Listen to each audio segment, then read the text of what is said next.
y yo diría de que, bueno, creo que ya podemos ir comenzando en el día de hoy. Un poco tal como estaba planteado, ¿no? en el programa, tenemos dos exposiciones.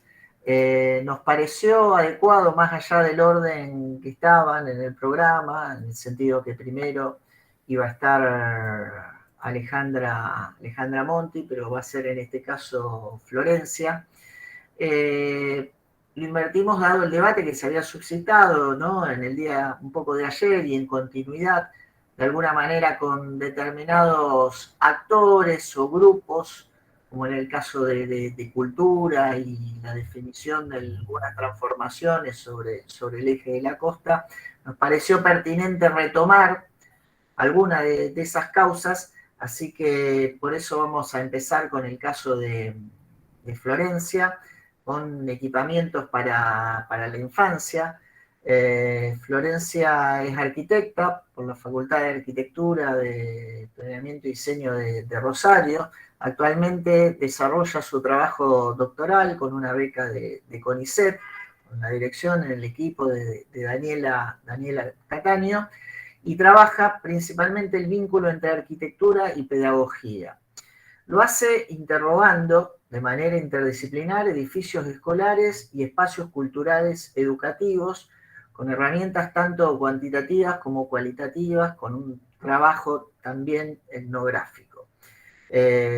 Así que bueno, está en meridiano de su etapa doctoral, y nos parecía interesante, a la luz de los debates que habíamos planteado como desafío de este ciclo de charla, también incorporarlo dentro de lo que es, ¿no? estos episodios sobre las transformaciones de Rosario en los tiempos próximos. Así que bueno, cuando te parezca, Florencia, damos a inicio. Dale, voy a compartir, me dirán si se ve o no, porque pierdo las camaritas.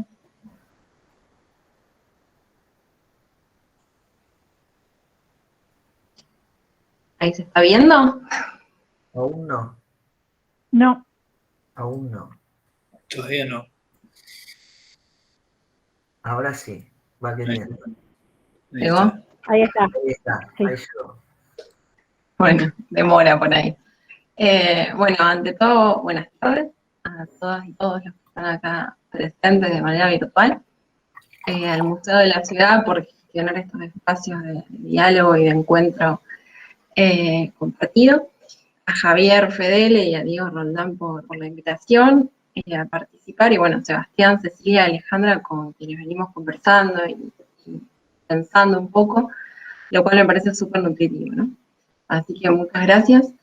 Y a partir un poco de las interrogantes que planteaban ayer, las que hablábamos a partir de la exposición de Sebastián, el título mutó y ahora el trabajo de esa aproximación al territorio desde las infancias, ¿no? Y vamos a estar compartiendo una primera aproximación al territorio, al tiempo y al espacio desde la disciplina arquitectónica y desde las infancias, reflexionando un poco sobre las posibles formas de pensar la educación desde variables espaciales y sensoriales. Es así como partimos de la construcción de un concepto, que es el de interfaz pedagógica, para a partir de esta clave comenzar a interrogarnos sobre 3 proyectos que forman parte del tríptico de la infancia, que son la granja de la infancia, el jardín de los niños y la isla de los inventos. Estos proyectos, que denominamos arquitectónicos, pedagógicos y culturales de la ciudad, forman parte de una gestión política, pública y poética del Ministerio de Innovación y Cultura y de la Secretaría de Promoción Social de la provincia de Santa Fe, que, como ayer decíamos, tuvieron la conducción de María de los Ángeles Chiqui González. Estos proyectos surgieron en un periodo político, que también estuvimos conversando un poco, donde se comenzó a promover la descentralización territorial y se plantearon políticas y programas educativos y culturales para incluir a las infancias en el territorio, recuperando entonces no solo lugares abandonados, territorios, sino también sus historias y voces de ciudadanos y ciudadanas más pequeños, que por lo general no suelen ser escuchados. La Granja de la Infancia fue el primer proyecto que se piensa y se proyecta y se construye de esta triada, pero desde el inicio, Chiqui González pensaba estos tres dispositivos de manera conjunta.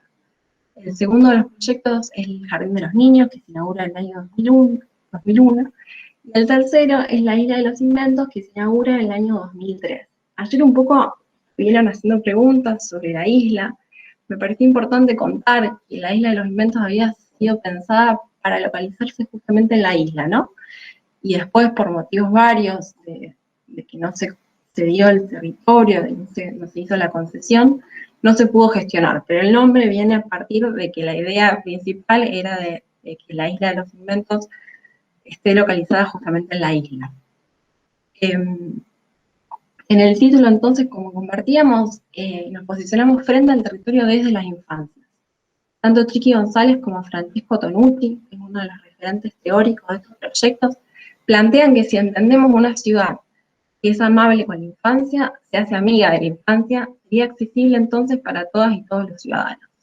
Es por eso que los trípticos estos se enuncian como dispositivos para toda la ciudadanía, pero con los niños y niñas. Porque a partir de ellos es que nos habilitamos, que abrimos, como diría Mariana Walsh, la puerta para salir a jugar.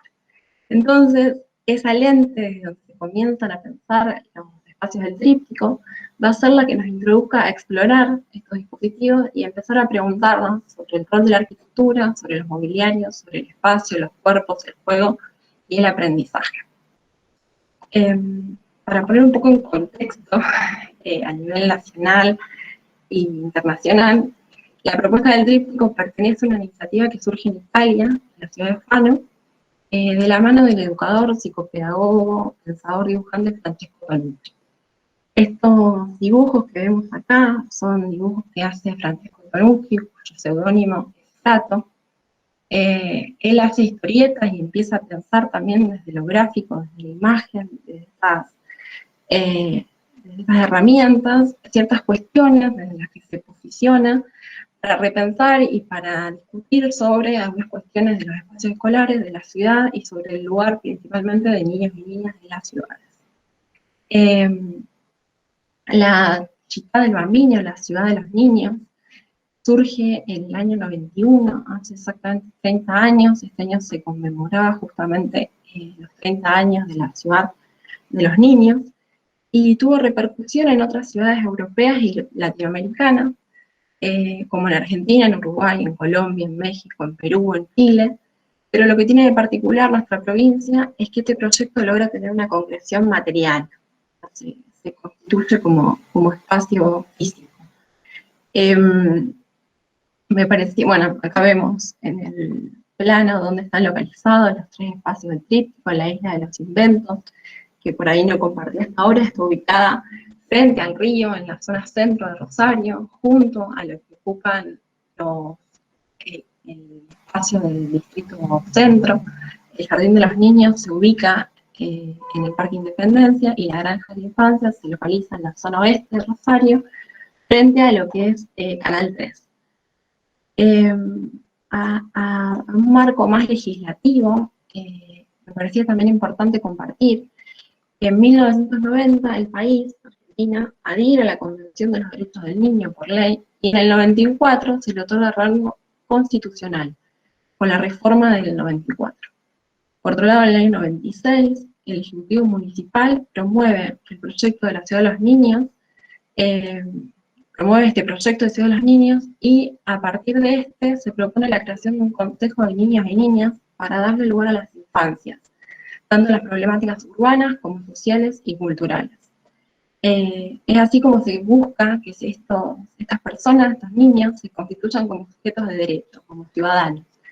Y a partir de estos espacios empieza a resonar la voz de niños y niñas, de diferentes distritos, ¿no? De diferentes sectores sociales, urbanos.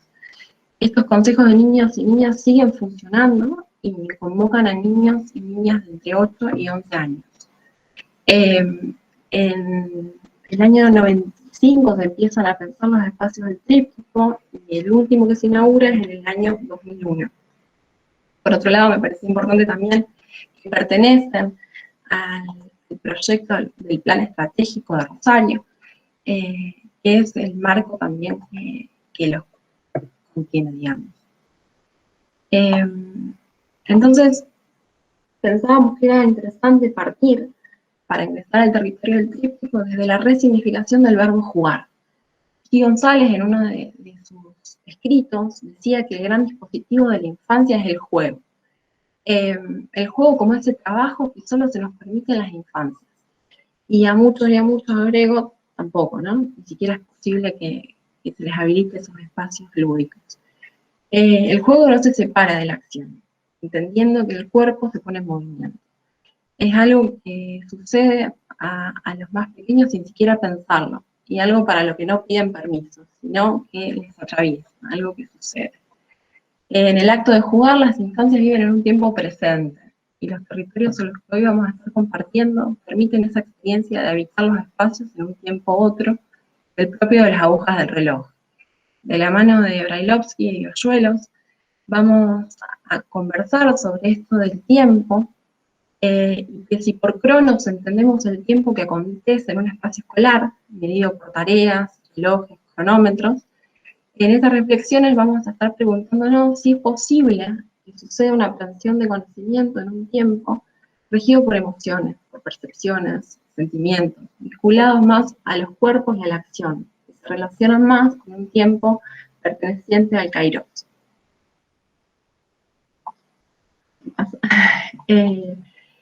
Recurriendo a conceptos que trabajaba un arquitecto holandés, Aldo van Eyck.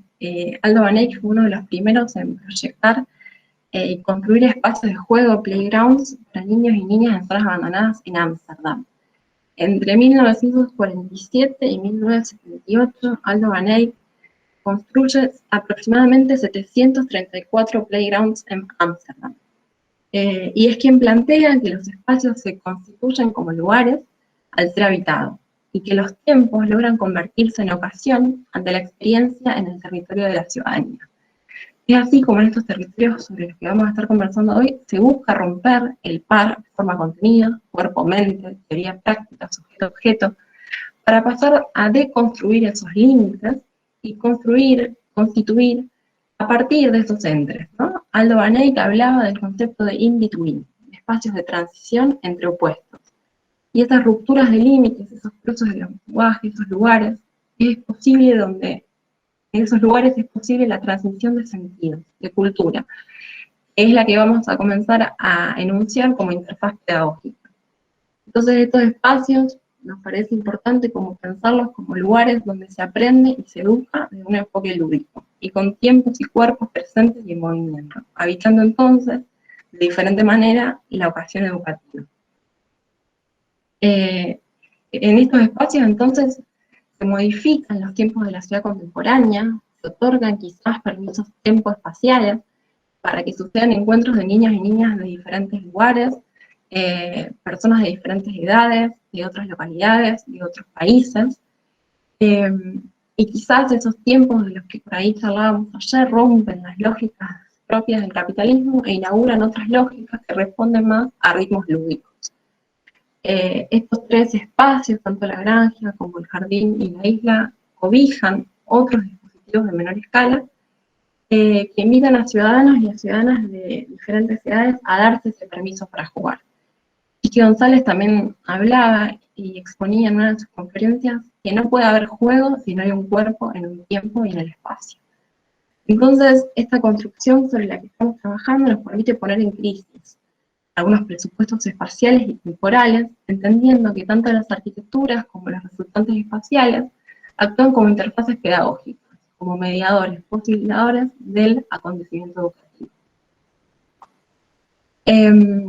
Algunos de los conceptos y autores con los que estamos trabajando de manera conjunta y empiezan a construir quizás este concepto de interfaz pedagógica, pertenecen a diferentes campos. Estábamos viendo recién en la lámina anterior cómo el concepto de individuo, Aldo van Eyck, alimenta también esta construcción. Desde el diseño industrial, Gilles Boncieppe plantea que la interfaz no es un objeto, sino que es un espacio, donde se articula la interacción entre cuerpo humano, entre la herramienta, el artefacto artefacto comunicativo y el objeto de la acción. Por otro lado, también recurrimos a otros campos, al concepto de fenómeno topoanalítico de Gastón Bachelard, que trabaja el espacio como un fenómeno topoanalítico, y quien comparte también los espacios dispositivos arquitectónicos son constitutivos de la experiencia. Esto lo voy a pasar medio rápido, pero bueno, quería compartir un poco desde dónde planteamos el concepto de interfaz pedagógica y con qué autores estamos trabajando para poder enunciarlo. Ahora sí, ya entrando más en el territorio, desde la investigación empezamos a trabajar diferentes escalas de aproximación. Por un lado, los dispositivos en el territorio, dónde se localizan, la historia de estos espacios, de estos lugares, cómo los cuerpos empiezan a moverse en la topografía, cómo influye esta topografía en la construcción del sujeto, en el juego, en el movimiento, en el proceso de aprendizaje, cómo se modifican los ritmos, cómo se encuentra cuerpo, tiempo, dispositivo, y cómo estos ritmos se van transformando en un dispositivo y en otro. Y el lenguaje mediante es a partir de los objetos, de contacto con los cuerpos en un espacio y en un tiempo. Entonces, hoy no vamos a abordar todos, sino los primeros, pero a partir del territorio queríamos compartirles sobre la granja de la infancia primero, que es el primer proyecto que se inaugura en 1999. Un poco les comentaba dónde estaba localizada, pero bueno, acá lo vemos mejor. La granja de la infancia está ubicada en un predio de 5 hectáreas en Avenida Perón al 8000, donde anteriormente funcionaba una planta de tratamiento de basura. Este proyecto es realizado por los arquitectos Paula Fierro, Lucas Beca, y en colaboración también de Andrea Calderini, y se enmarca, como comentábamos, en una operación de recuperación y reconversión del territorio urbano, junto con la promoción de espacios de encuentro y oportunidad cultural descentralizada. Acá vemos cómo empieza a funcionar este espacio que es la huerta, y cómo a lo largo de los años se va modificando, y cómo el paso del tiempo también da cuenta, ¿no?, en los propios espacios. El segundo de los proyectos es el Jardín de los Niños, que se inaugura en el año 2001. Lo particular de este espacio es que se encuentra en un sector que, si bien fue mutando de actividades, siempre hubo como una inclinación a que esté ocupado por espacios destinados para las infancias. Es en un sector del Parque Independencia. Ahí vemos un poco las fotos históricas y postales, donde se localizaba el Jardín del Niño Juana de la Blanco y el Zoológico Municipal. El proyecto topográfico, artístico, arquitectónico, programático del Jardín de los Niños estuvo pensado por diferentes actores y actrices de diferentes campos y disciplinas. Por un lado, desde la arquitectura estuvo Marcelo Perazo, junto con Sandra Marchesi, Mario Antelo, Sebastián Betti y Juan Betis, y después estuvieron otros actores como el músico Carmelo Zaita, quien se ocupó de proyectar y pensar la máquina de sonar. Después estuvieron Piero Kristen Altanto, Mary Frantino, Dante Taparelli, Daniel Bianchi, Aldo García, entre otros. Me parecía también interesante compartir cómo este espacio cómo la excavación que se hace para construir y dejar lugar al laguito se empieza a reutilizar para construir la montañita, y cómo esta montañita empieza a tener diferentes dispositivos, cómo empieza a ser alojada por diferentes programas. Cuando estaba el zoológico alojaba lo que era la jaula de los monos, y hoy en día estas fotos son desde la montañita, aloja la montañita encantada, ¿no? Acá vemos unas fotos de lo que era el Jardín de los Niños, que funcionó a partir de 1915, en este lugar donde hoy está el Jardín de los Niños también, una foto del Zoológico Municipal, y de la Escuela al Aire Libre, que si bien no estaba en el mismo sector, estaba ubicada en el predio del hipódromo, ¿no?, en el Parque Independencia. Hoy no vamos a profundizar mucho de esto, pero me parecía también compartirlo, porque justamente con todas las situaciones que estamos viviendo de pandemia, son espacios donde se promovían espacios encuentros educativos y lúdicos en espacios al aire libre con otro tipo de programas. Y el último de los proyectos, que se inaugura en el año 2003, es el último de la tríada de Rosario, pero no así en el marco santafesino, en el año 2010, que se inaugura el Tríptico de la Imaginación en Santa Fe, que está constituido por el Molino, Fábrica Cultural, La Redonda, Arte y Vida Cotidiana y la Esquina en Severino. Hoy tampoco vamos a estar hablando de este tríptico, pero quería compartir también que existe en Santa Fe otro tipo de espacios pensados de una manera similar. La Isla de los Inventos se ubica en lo que eran los andenes de la estación de trenes Rosario Central, junto a lo que hoy está ocupado por el Distrito Centro, por el Distrito Centro Municipal del Distrito Antonio Berni. Este proyecto se inaugura en el año 2003 y forma parte de los proyectos desarrollados a partir del Plan Estratégico de Rosario del 98 y del Plan Director del 2001, en donde se prevén equipamientos de escala distrital. Y estos edificios son restaurados y reconvertidos para alojar desde el año 2005 al centro municipal y desde el año 2003 a la Isla de los Inventos. Acá vemos algunas fotos aéreas, fotos desde la Isla de los Inventos y un plano donde podemos ver dónde está localizada la isla frente al río, junto al centro municipal del distrito. La segunda categoría que empezamos a trabajar, a la que no vamos a ahondar mucho, pero la quería presentar, es los cuerpos en la topografía y cómo estos espacios, cómo estos territorios son moldeados y contienen, alojan ciertos dispositivos, ciertos programas para que se ponga en juego y en equilibrio también diferentes cuerpos de diferentes edades y con diferentes propuestas. Como un anfiteatro que también aloja, permite que las personas se localicen para ver un espectáculo.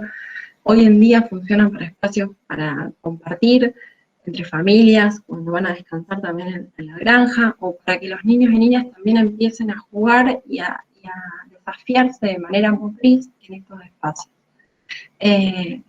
Como quizás habilitar que exista una cascada o un arroyo, y que niños y niñas empiecen a estar en contacto con la naturaleza en estos lugares que por ahí en la zona urbana no es posible de tener lugar y estar en contacto con animales, o cómo estas piedras, cómo estos dispositivos empiezan a funcionar también como desafíos motrices y despiertan un interés en niños y niñas por explorar, conocer y ponerse en contacto, ¿no? Y ahora sí, el último, y voy cerrando porque ya es hora. La última categoría que les voy a compartir hoy es la materia como posibilitante y vinculante. En los tres dispositivos empiezan a aparecer ciertas cuestiones que son edilicias, son construidas y que funcionan con fines diferentes. Si bien permitan alojar materiales o servir como mobiliario, también se ubican de manera tal con una contención donde niños y niñas empiezan a animarse a caminar por ayuda de estos mobiliarios, de estos dispositivos, o como quizás estas escaleras tienen una huella pensada para una pisada que no responde a la pisada adulta. Entonces también ejercita también la práctica motriz de niños y niñas, o cómo algunos dispositivos empiezan a funcionar como dispositivos lúdicos, sonoros, y que permiten que estos niños se animen a jugar, a caminar también, a explorar, y por qué no, a volar también con la máquina. Bueno, eso es todo, y muchas gracias por la atención, el silencio porque no escuché nada, y ya. Gracias.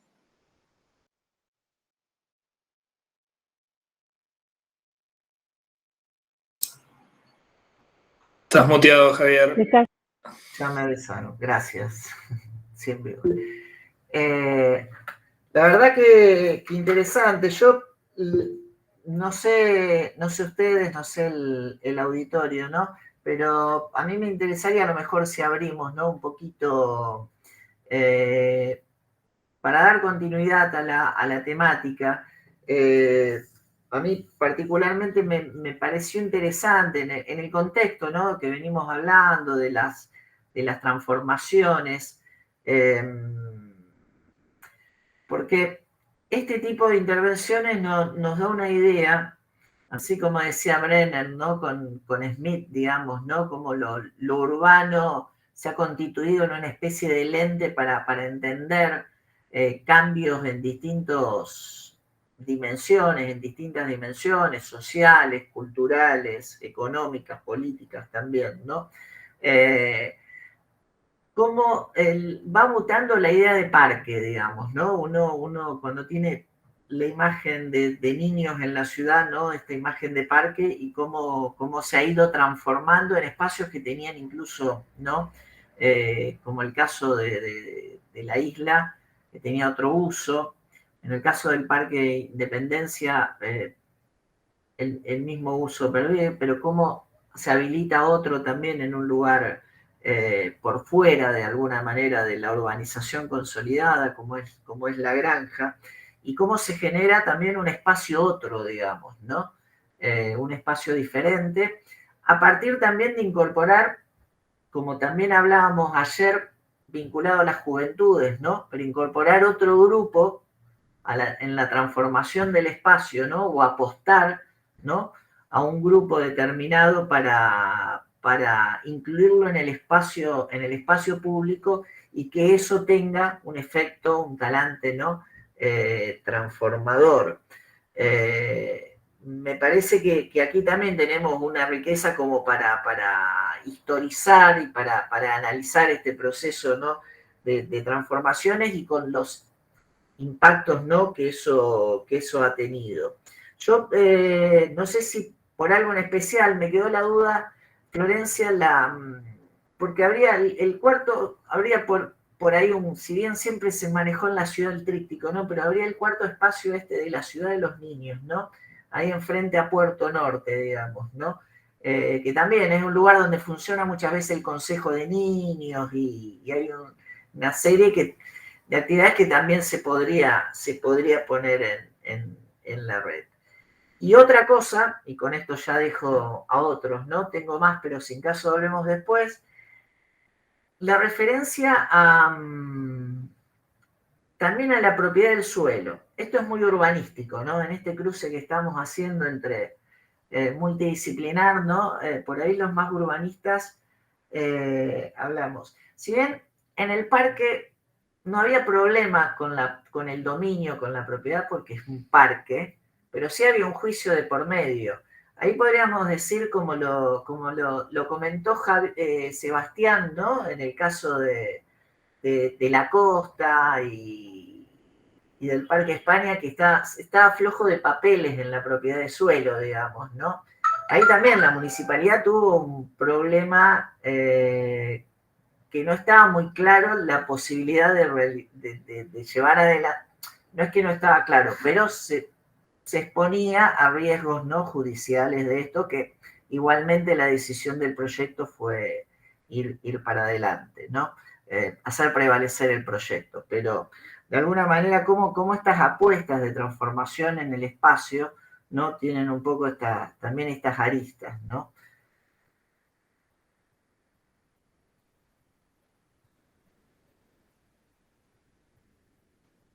¿Querés que responda ahora o le damos lugar a Seba? ¿Te parece? En la medida que Como vayamos, quieran. como quieran. ¿Alguien más? Vos, Sebastián tenías levantada la mano. No, plantea, Sebastián. Bueno, dos cositas, ¿no? La verdad que, Flor, muy bueno el trabajo. Lo considero muy, muy necesario. Realmente me parece que es eh, medio primo el mío. O sea, ahora lo estoy viendo, realmente es como un área que de hecho toqué muy de costado y es interesante para pensar. Y me dejaste pensando sobre todo también por el andamiaje teórico que empleaste para atacar esos espacios, ¿no? Entonces, dos o tres cosas que están buenas, pues sobre todo porque tu trabajo está en ciernes, digamos, y todavía tenemos para verlo. Entonces, está bueno que nos indiquemos pistas, cosas como para darle sostén, sobre todo porque estas cosas son medio de sparring y para estar sosteniéndonos frente a instancias de la tan mentada defensa y demás. Estaba pensando la hermandad que hay entre los cuerpos artísticos y los cuerpos lúdicos, en el sentido de que, digo, volviendo a lo que hablábamos la sesión anterior, sobre el doble carácter de Chiqui como artista, performer y como pedagoga, estamos pensando en, sobre todo, la consecución de la granja de la infancia, coincidió con su gestión en el SEC, y la actual gestión del SEC, por ejemplo, que tuvo que readecuarse en pandemia, hacía un gran hincapié en esto que vos marcabas, que es la importancia de lo energético en el cuerpo y la copresencia en el espacio, y lo difícil que es trabajar en la línea de la performance en estas ediciones que, bueno, magramente nos encuentran acá distanciados, ¿no?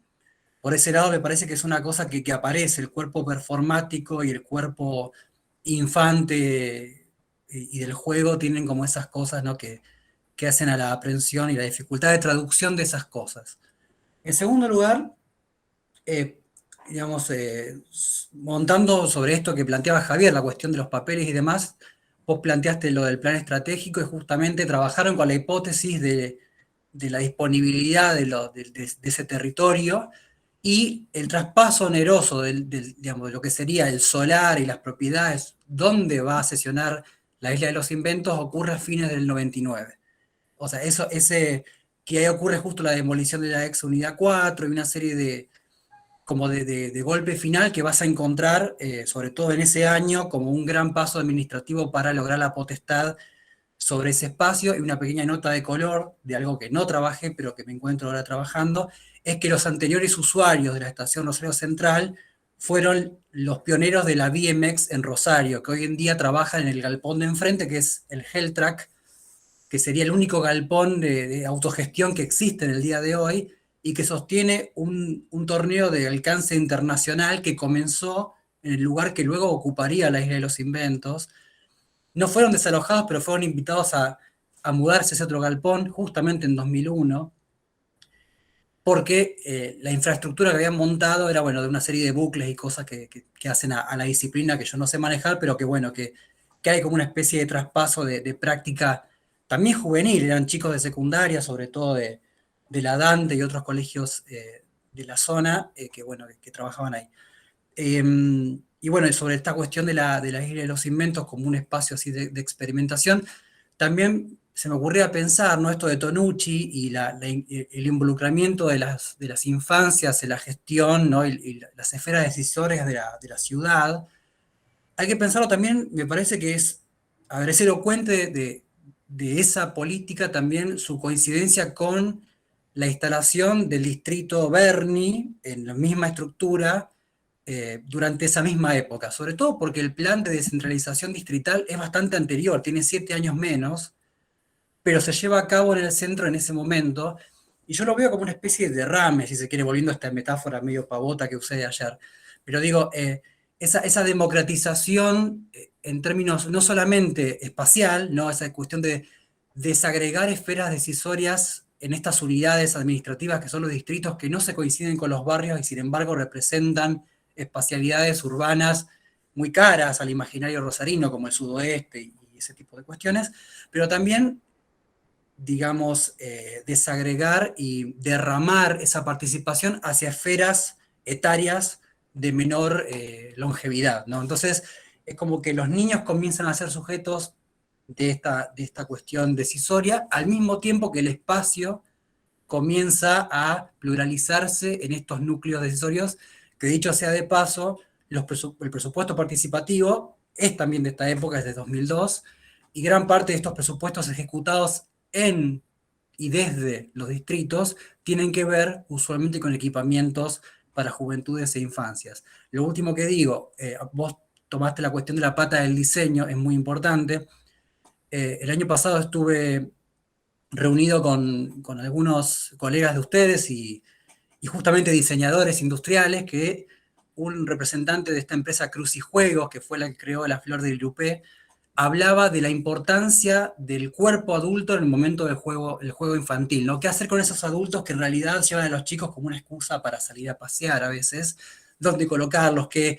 Y justamente bueno, no recuerdo ahora su nombre, pero digamos, este representante de esa empresa nos contaba que estaba considerando en una propuesta, en un diseño, en una planificación micro que estaba poniendo a disposición de quien pueda interesarle, que todo lo que sea el solar de al lado de esa estación Rosario Central sería, a ojos de él, un lugar perfecto para incluir a los adultos en esa espera de los niños y qué hacer con esos cuerpos adultos, que también, ¿por qué no?, podrían ser lúdicos. Así que bueno, nada, me disparaste un montón de cuestiones y nada, saludo el trabajo. Bueno, empiezo a conversar un poco porque si aparecen más preguntas me voy a tener perdiendo. Pero a partir de esto que comentaba Sebastián, de los galpones también, o sea, de los andenes y cómo la juventud fue localizándose o las fueron localizando en los otros galpones. También pensaba en los dispositivos que se van construyendo, ¿no? Cómo esas rampas empiezan a tener otro tipo de consolidación, o sea, cómo en los galpones empieza a haber otro tipo de infraestructura diferente que la que había quizás en los andenes, ¿no?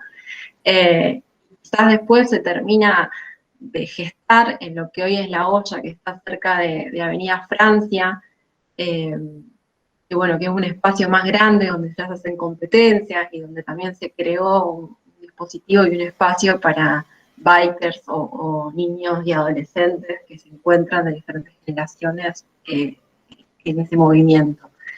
Y cómo va mutando y cómo fueron ganando, ¿no?, territorio y dispositivos para ellos y ellas.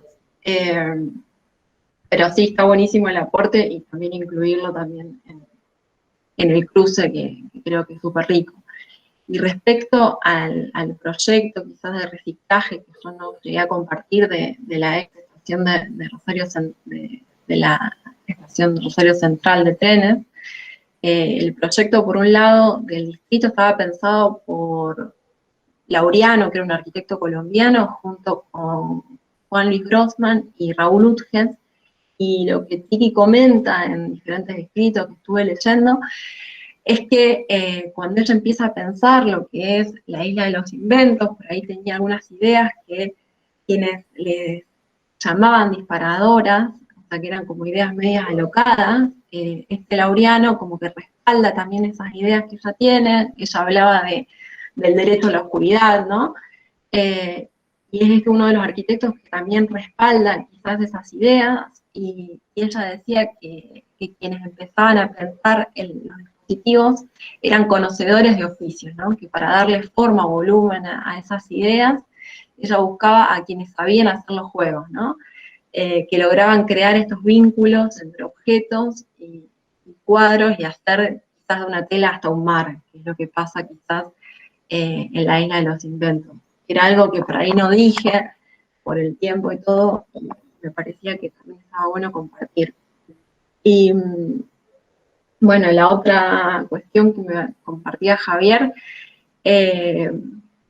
yo la verdad no trabajo en la ciudad de los niños, me parece que sí, es interesante ponerla en diálogo con los espacios del tríptico, pero bueno, para esta instancia quizás, más por lo que la jornada nos invitaba a compartir, agarré los espacios del tríptico también desde esta idea de dispositivos conjuntos que se piensan de manera asociada, porque quizás después en algún momento también trabajemos lo de la imaginación de Santa Fe, y creo que esa triada también le da una entidad. Son los recorridos. Al final de las diapositivas ponía esta cuestión de empezar a pensar en una espiral, y cómo también el discurso y los proyectos no es que son aislados, sino como que todo se va conectando, y cómo estos territorios también se empiezan a combinar de manera conjunta, y la idea es que se vayan asociando también en las visitas, para que no sean casos aislados. Y hay algo que me parecía que estaba bueno, que estos territorios no hay nunca un viaje pautado. Cada persona que va en momentos diferentes construye su propio recorrido y cada vez que vuelve a asistir, el camino es otro y van recorriendo los dispositivos de manera diferente según los intereses y estos despertares que acontecen. Pero bueno, sí, hay muchas cosas que estamos trabajando. Bueno, no compartí, pero este es el tercer año de la beca. Pude hacer solo trabajo de campo este año y estamos construyendo, ¿no? Un poco el tema y los disparadores, pero bueno, gracias por los aportes y por el espacio. Florencia, me sumo. Bueno, ahora los saludo, que llegué corriendo a las 6, los saludo a todos de vuelta. Primero, muy agradecido, Florencia. La verdad que el disparador que a mí me genera y un poco te ayudo en lo que vos planteabas con respecto a Ciudad de los Niños, nosotros tomamos muchísimo, bueno, desde que yo empecé la dirección del museo, ya hace 2 años y medio, lo que pasa como fenómeno, que no lo entiendo hasta que ustedes lo plantearon así, ¿no? Pero digo, qué bueno que esas transformaciones que se dan desde lo urbano, también desde la gestión cultural, nosotros la adaptemos, por ejemplo, vinculándonos con Ciudad de los Niños. Hay una actividad que se llama Descanso al Paso en Ciudad de los Niños y que está vinculada todos los domingos a la mañana, estrictamente con la idea de acercarse a calle recreativa. Ese corredor que genera calle recreativa a lo largo de todo Oroño y que termina como lugar central en lo que es, ahora lo están llamando estación, perdón por los gritos, pero estoy acá atrincherado, estación Embarcadero, o sea, hay una transición también en este modo de gestionar estas ideas de la Chiqui que siguen muy encarnadas en Caro Valparda, que es la directora de centros culturales en este momento y que todo el tiempo está tomando ese modelo. Bueno, esa Ciudad de los Niños se está transformando en estación de Embarcadero, que para nosotros tiene un modelo y una forma conceptual totalmente nueva e innovadora.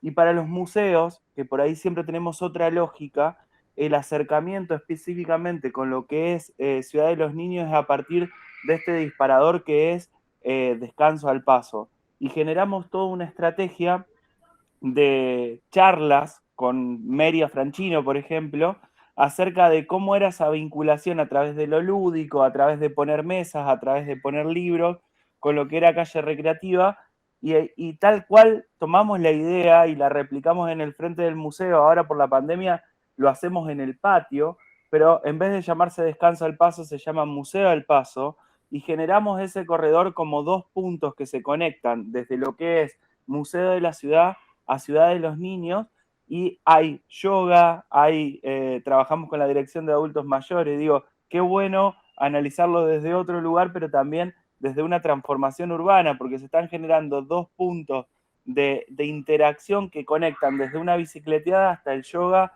hasta determinadas actividades, y también lo que significa calle recreativa para los espacios culturales, como lo significa para los espacios del río, lo significa para los museos, lo significa para Ciudad de los Niños.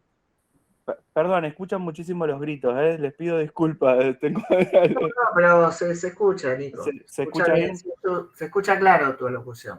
Dale, eso solo, Florencia, un poco decir que por ahí el Jardín de los Niños toma todo en el Parque Independencia, todo lo que es más a la tarde, y nosotros desde el museo, articulando con Ciudad de los Niños, intentamos generar esos puntos de interés que permitan una circulación continua con todas las otras actividades que tiene el municipio, que son un montón. Al menos esta es la actualidad, pero también estoy hablando de un poquito de los últimos 3 o 4 años, ¿no?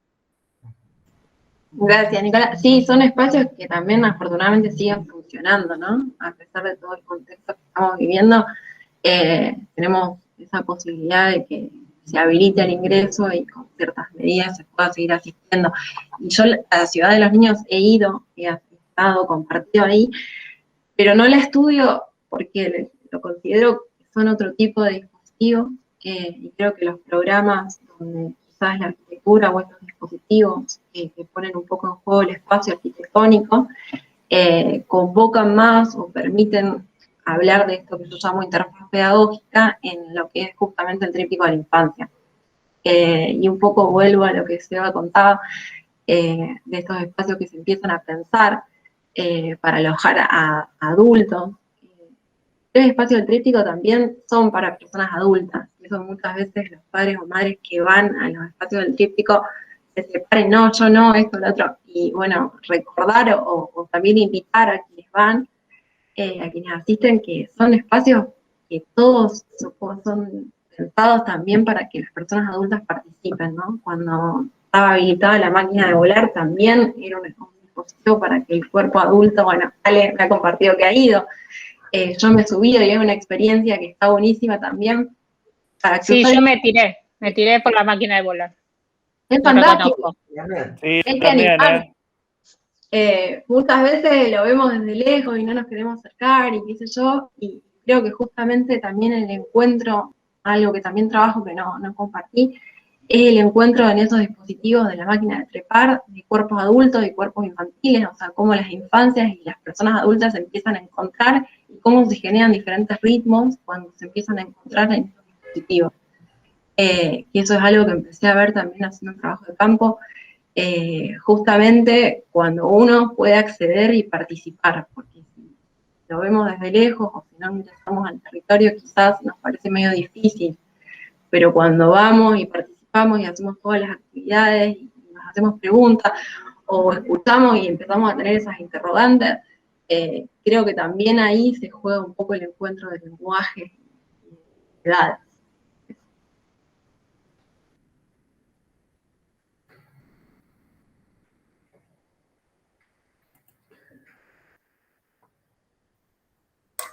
Yo quería agregar una última apreciación, digamos, me parece que el trabajo es muy interesante, tiene mucho potencial. Me interesó mucho toda esta idea de estos espacios intersticiales que se abren a partir de esa disolución de los binarios, y también es muy interesante todo esto que surge en la discusión y que ya ayer había presentado un poco Sebastián con el caso de los galpones, de cómo hay ciertos espacios dentro de la ciudad que funcionan como espacios operacionalizados para un determinado tipo de grupos etarios, digamos, de grupos de edad, y cómo esos grupos de edad y esos espacios tienen una relación topográfica y también con el tiempo, digamos, de espacio y tiempo diferente al resto de la ciudad, ¿no? También me parece que hay una propuesta más allá, digamos, de esos espacios, sobre todo con esto último que estaban diciendo, de ver hasta dónde se puede aprender de esas formas de apropiación del espacio que proponen jóvenes, niños, etcétera, para el resto del espacio urbano y no solamente, digamos, como espacios específicos, digamos, como heterotopías, un poco con una funcionalidad y un tiempo y unos ritmos específicos, sino también, bueno, como estos lugares donde mucha gente puede encontrarse a gusto, puede encontrar cierto confort, digamos, rápidamente aquí hubo una serie de confesiones de personas que habían podido interactuar con esos dispositivos, de personas adultas que estamos hoy reunidos aquí, y bueno, y intentar pensar también esa posibilidad de llevar esos espacios un poco hacia el resto de la ciudad. Eso me parece que también es parte de un desafío y una cosa muy interesante que tiene la propuesta que nos trae Flor.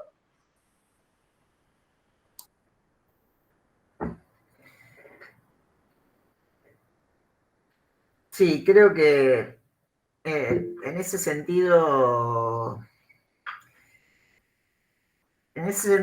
lo que estudiamos, ¿no? Con lo que empieza, lo redondeaste un poco vos, Diego, ¿no? Lo que empieza a ser un espacio otro, ¿no? Que yo mencionaba, pero que esa irrupción después termina diluyendo, ¿no? Y produciendo un efecto, ¿no? de transformación, tanto en los usos, apropiaciones, ¿no? Como en las experiencias del espacio, digamos, ¿no? Y ahí creo que tal vez lo interesante de rescatar de estas historias, digamos, de estos episodios, sea esa articulación, un poco como se habló ayer, ¿no? Pero se venía, la estrella era planeamiento, pero cultura en realidad daba los contenidos o definía, y esto, ¿no? De vuelta. Ahora, a mí hay una cuestión que me da para pensar, creo que da para pensar, digamos, en esta relación cultura, arquitectura, cultura, urbanismo, cultura, urbanismo, experiencia urbana, digamos, ¿no? Porque estamos viendo, ¿no? Si se quiere, preocupación cultural por la ciudad, digamos, ¿no? Que tiene que ver, y podemos remitir yo citaba a Ignacio Solá Morales cuando planteaba, ¿no? La condición urbana se ha plegado con la condición humana, digamos, ¿no? Entonces, tiene que ver con esto. De hecho, podríamos remitirlo también, ¿no? Lo mencionaste, Flor, esta cuestión de ciudades educadoras. De hecho, Rosario también fue parte de un congreso de ciudades educadoras en el 2016, creo, 2016, 2017, además tiene una participación activa en esa red, digamos, ¿no? Pero es como que termina siendo un rescate de las ciudades de la cultura, digamos, ¿no? Porque justamente se le da un carácter o un rol pedagógico, ¿no? Al urbano, la ciudad, digamos, ¿no? O una capacidad, se podría decir, como para entender lo urbano y la urbanidad, digamos, ¿no? Un tipo de cultura, una forma de vida, ¿no? Como para definir una cultura, ¿no? Una forma de vida. Ahora, se dan momentos también donde las ciudades padecen también, además de un conjunto de transformaciones positivas, interesantes, como podemos comentar, pero también los dramas más tremendos, digamos, ¿no? Hay un trasfondo en esto. De hecho, Brenner y Smith, en este artículo que comentábamos, también un poco la inquietud de tratar de pulsar una nueva epistemología sobre el urbano, es porque él dice, el florecimiento de estudios urbanos es importantísimo, es el mejor de todos los tiempos, digamos, ¿no? Ahora, se da en un momento donde justamente las técnicas urbanas se están midiendo con fuerzas que por momentos las sobrepasan, digamos, ¿no? En su incidencia sobre la conformación y sobre estos dramas, ¿no? Como son las segregaciones o los procesos de desigualdad, como incluso, bueno, los describe estos autores, ¿no? Entonces, esta relación entre cultura, ¿no? Que rescata un tipo de urbanidad y pareciera que es una idea cultural, digamos, ¿no? Más que materializada, digamos, ¿no?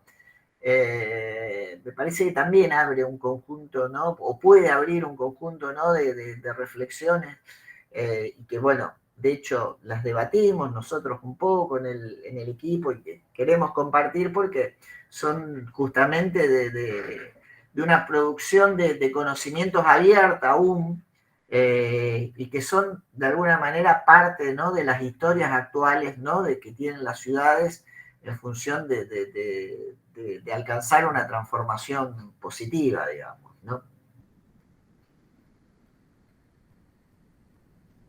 Sí, ahí chequeé en 2016 fue el congreso acá, el encuentro de ciudades educadoras. Y lo de heterotopía, bueno, sí es algo que por ahí conversamos nosotros, y no me quise meter con Foucault el día de hoy. Pero bueno, Inés Dussel también lo retoma cuando habla de los espacios escolares, y es algo que sobre lo que también yo me estoy preguntando en estos dispositivos, constituyen heterotopías y abren esos espacios tiempo otros de los que son exteriores, digamos. Pero sí, son todas preguntas que nos estamos haciendo y sobre las que venimos trabajando, de experiencia también, empezamos a trabajar sobre Leibniz, Farum, pero bueno, son todos conceptos que por ahí requerían mayor precisión y ahondar un poco más, por lo que hoy no nos metimos, pero hay muchas cuestiones sobre las que me parece que está buenísimo seguir ahondando y profundizando. Pero bueno, el cruce también de estos espacios amerita el encuentro y la construcción. Así que, bueno, gracias otra vez, ¿no?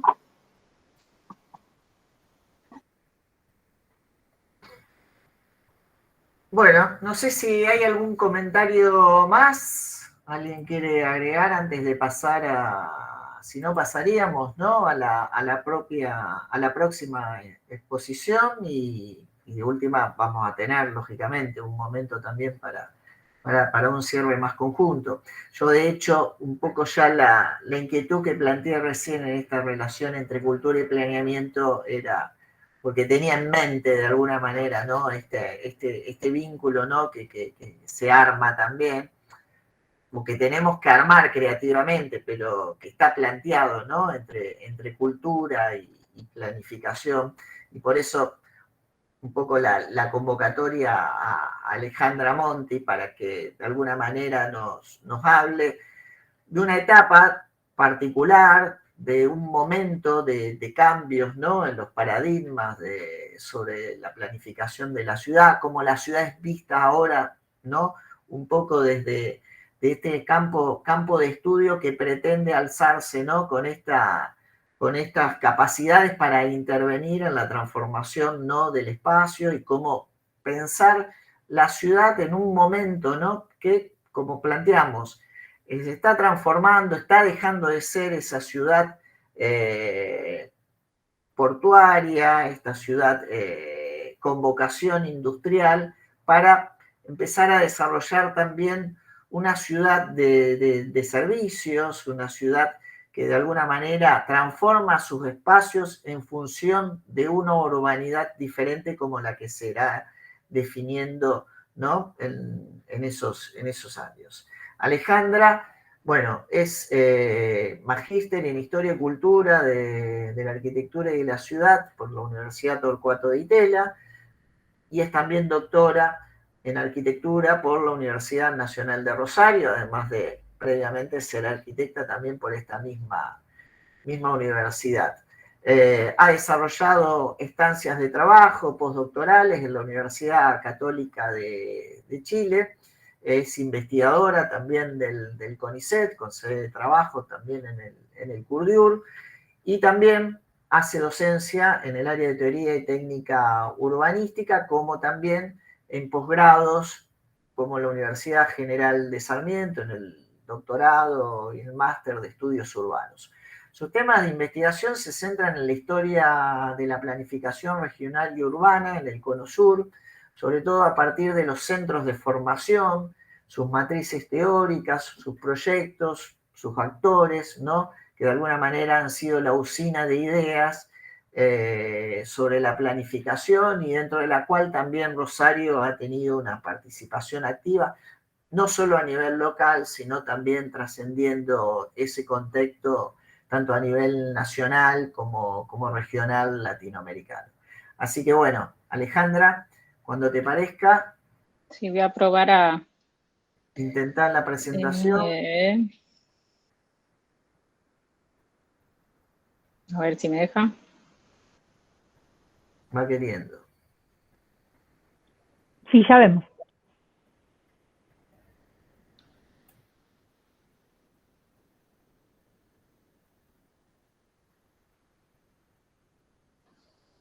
¿Se comparte? No. No. Sí, estás en el Meet. Si vas a acceder, Se cambió. si pasás a la... Claro, ahí sí, estamos viendo. Dale, buenísimo. Espera que no le pegué. Ahora, ahí era, ahí vemos.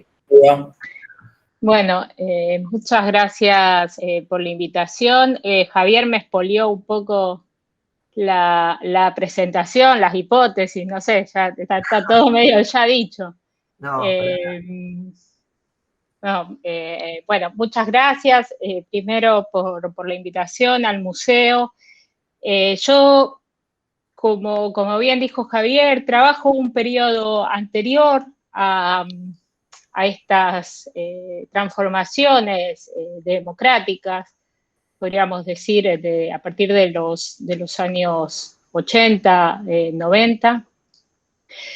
Pero bueno, me pareció también que era interesante poder poner en discusión algunas ideas que se jugaron un poco antes y que hoy también tienen un correlato en esta definición o estas formas de entender el territorio. Y Y principalmente yo me centro en las relaciones, en los vínculos entre academia y ideas, digamos, instituciones y políticas públicas, en realidad el rol del Estado.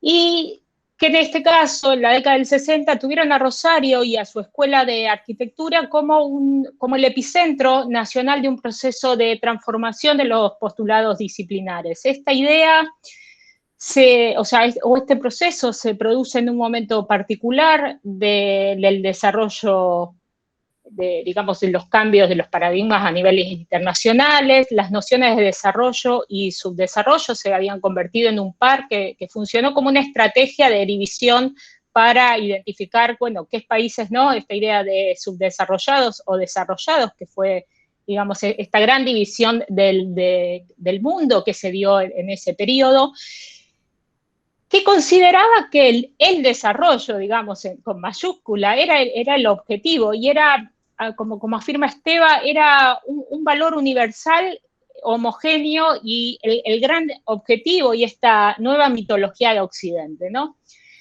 Esta idea de que ese desarrollo iba a ser indefinido, siempre progresivo, sin mucha crítica, o bueno, por lo menos en el momento inicial, bastante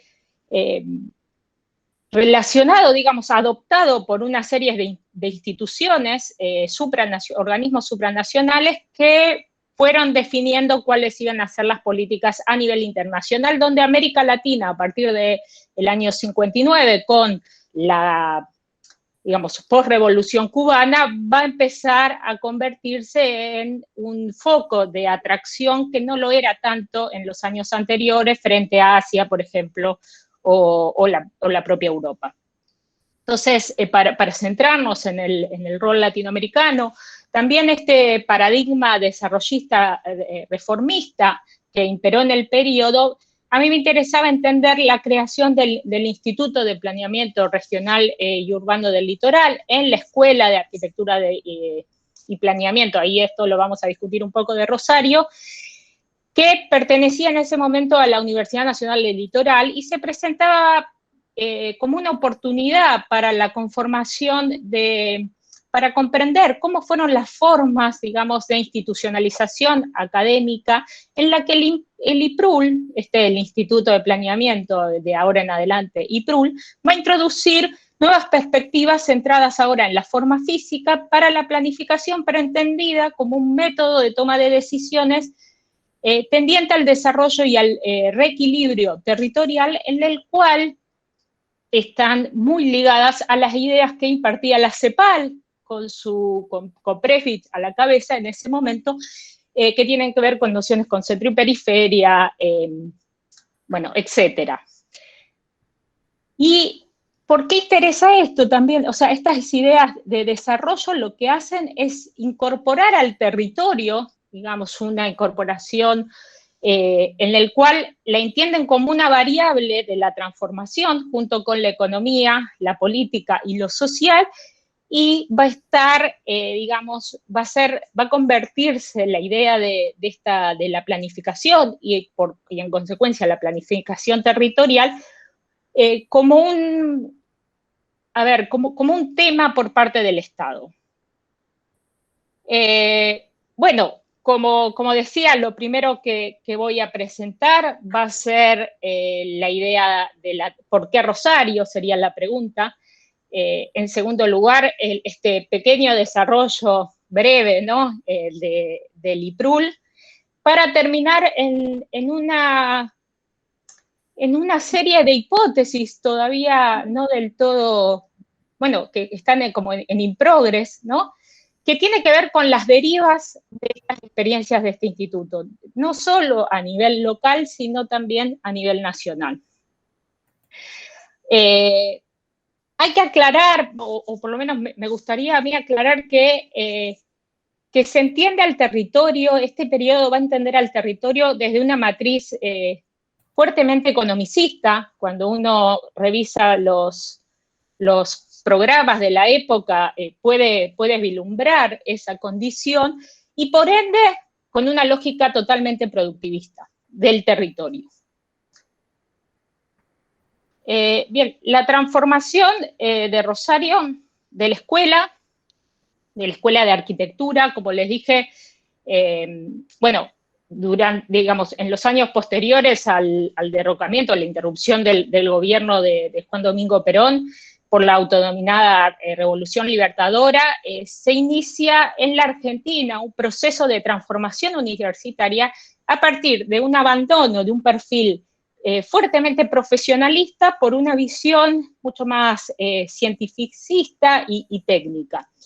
Y estas condiciones van a impactar directamente en las estructuras de las universidades a partir del aumento de la inversión y en investigación que tuvo, por ejemplo, a organismos nacionales que se crean en ese periodo, por ejemplo, el CONICET, que se crea en el año 58, el Consejo Federal de Inversiones, que es también de esa época, y un poquito posterior el Consejo Nacional de Desarrollo, que son entes estatales. También lo que se produce en las universidades es una ampliación de cátedras e institutos universitarios que tienen como objetivo esta nueva formación, ya no solo del grado, sino que hay un salto en la formación de posgrado.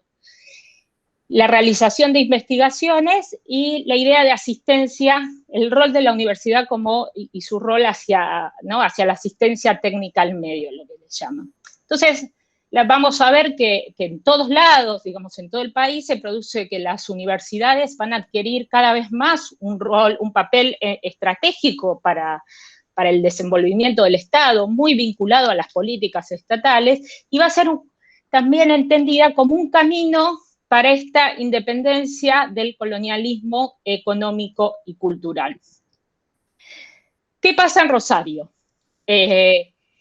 Lo que sucede en la Escuela de Arquitectura y Urbanismo hasta ese momento de Rosario no se va a presentar como ajeno a este proceso, sino que lo que sucedió fue una conjunción que articula, por un lado, esta idea de desperonizar a las universidades, y esto bajo una premisa de organización de la enseñanza con un sentido republicano y democrático, pero también lo que se da aquí es un proceso de renovación generacional que introduce nuevos referentes en el ámbito local. Esta alianza entre estudiantes y académicos antiperonistas, bueno, esto también hay textos, digamos, que explican un poco este proceso, comienza a ser un bastión para la transformación universitaria y particularmente para la transformación de la escuela en Rosario. En nuestra escuela, los acontecimientos y acciones promovidos por el gobierno fueron condiciones en realidad posibilitantes para estructurar una nueva escuela donde el aspecto pedagógico incorpora nuevos docentes que fueron externos a esta tradición local.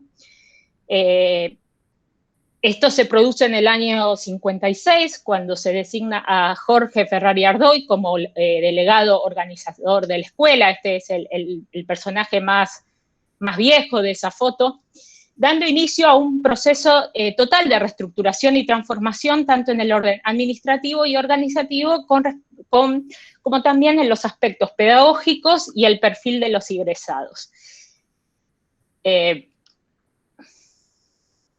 A ver si se ve.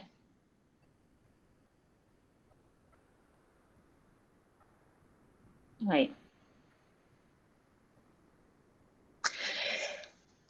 En el año 57, un año después, se va a aprobar el reglamento orgánico, que aquí aparece el primer punto que está vinculado con nuestro tema, que es que la escuela cambia de denominación de Escuela de Arquitectura y Urbanismo a Escuela de Arquitectura y Planeamiento, que, como afirma Ana María Rigotti, lo que se produce es un cambio desde donde se hace una profesión de fe respecto a los lineamientos del planning, que contraponen a la denominación anterior, profundizando estos presupuestos del país del norte, entendiéndose Norteamérica. Entonces, aquí lo que pasa es que el plan de estudio lo que proponía era que el arquitecto contemporáneo debía poseer un serio dominio de la técnica, una metódica capacidad ordenadora y un profundo conocimiento del medio y sus problemas. En este marco, la escuela contrata a un grupo de arquitectos de la Ciudad de Buenos Aires, los que veíamos en la foto anterior, muy jóvenes todos, no más de 30 años, el único que era más grande era Jorge Ferrari Ardoy, que había sido parte del grupo austral. Para el público, digamos, Jorge Ferrari Ardoy, el Águila, le decían, es uno de los fundadores del BKF, uno de los creadores del BKF. O sea, eso era un personaje que ya a esa altura tenía cierto prestigio a nivel nacional, y él se rodea de todo este grupo de jóvenes, entre los que se encontraban Manolo Paz, Juan Manuel Bortagaray, bueno, entre otros. Y entre ese grupo aparece un joven, Jorge Enrique Ardoy, que no tiene nada que ver con el otro Ardoy, y que él ya contaba con las credenciales de especialista en el área de planeamiento a partir de un título de magíster en el programa en Harvard, ¿no? En la Universidad de Harvard, en planificación urbana en Harvard. Entonces, Ardoy va a ser el encargado se va a encargar de esta área de planeamiento, ahora renombrada, ¿no? Planeamiento 1 y 2. Era una cátedra, lo que hoy entendemos como una cátedra, que había sido la materia de Ángel Guido, ¿no? Urbanismo. Digo, para entender también algunos personajes claves y cómo se produce este proceso de transformación. Y lo que hace Ardoy en este momento es una renovación del repertorio bibliográfico muy vinculado al mundo anglosajón todavía, pero con matices, ¿no? En un primer momento hay hibridaciones entre lo anterior y lo nuevo. A partir de los años aparecen nuevos ejemplos. Por ejemplo, aparecen los ejemplos latinoamericanos, como el caso del Barrio Sur de Bonet, o las experiencias de la Junta de Planificación de Puerto Rico. Estos son procesos que se estaba dando muy en paralelo casi, ¿no? Con pocos años de diferencia, y él ya lo incorpora en la bibliografía, aparecen muchas más revistas, o sea, todo un nuevo proceso de cómo va renovando esta asignatura que antes era urbanismo y ahora pasa a ser planeamiento. Y aquí también lo que sucede es que se articulan, ¿no? En un primero, entre el 57 y el 60, unas matrices disciplinarias que todavía podemos entender que son heterogéneas, y cruces y algunas veces superposiciones que uno no termina del todo de entender cómo podían convivir, hasta que le toca a uno hacer un programa de la materia y, bueno, y lo hace, y a veces hay incongruencias internas, ¿no? Como nos debe pasar a todos. Pero lo que a mí me interesaba ahora pasar al segundo punto, que es la creación del Instituto del Planeamiento Regional y Urbano, el IPRUL.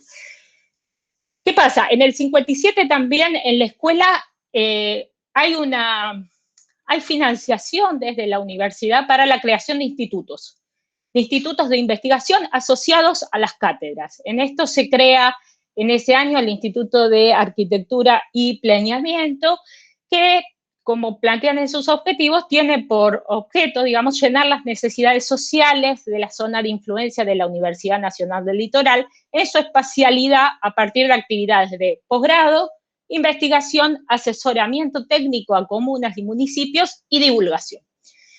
Este instituto todavía no está del todo institucionalizado en los términos de formación de posgrado. Va a hacer una serie de cursos para graduados, como unos cursos de extensión para técnicos municipales o de las comunas del área. Van a hacer tareas de difusión con algunas publicaciones, y realizan 2 planes, el plan director para la ciudad de San Nicolás y el plan director para la ciudad de Cañada de Gómez.